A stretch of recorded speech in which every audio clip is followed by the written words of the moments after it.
18 বছর বয়সটা যুদ্ধে যাবার। ক্রিকেটের সেই যুদ্ধেই যুবাদের এশিয়া কাপের ফাইনালে ভারতের বিপক্ষে মাঠে নেমেছে বাংলাদেশের 11 সৈনিক। টাইগারদের গায়ে ডিফেন্ডিং চ্যাম্পিয়নের তকমা। তবে কোনো চাপ নয়, ভারতের চোখে চোখ রেখে খেলতে হবে নিজেদের সেরাটা।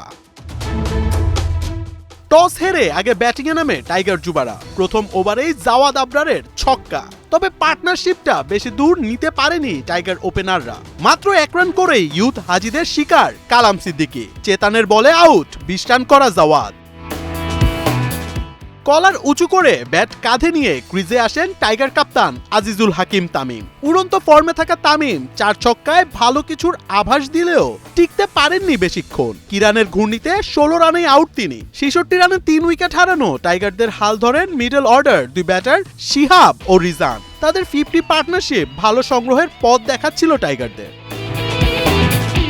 তবে শিহাবকে 40 রানে ফিরিয়ে তাদের 62 রানের জুটি ভাঙেন আয়ুষ। কিন্তু এক প্রান্ত আগলে রেখে ব্যাট করছিলেন রিজান। 50-র খুব কাছে গিয়ে তাকে থামিয়ে দেন হার্দিক রাজ। 47 রানে রাজের ঘূর্ণিতে ক্লিন বোল্ড তিনি।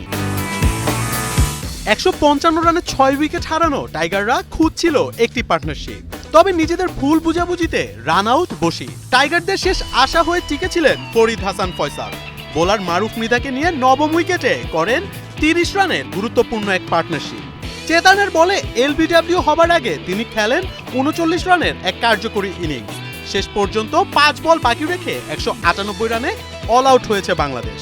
টাইগারদের হয়ে সর্বোচ্চ 47 রান করেন রিজান। মোহাম্মদ আদনান, 71।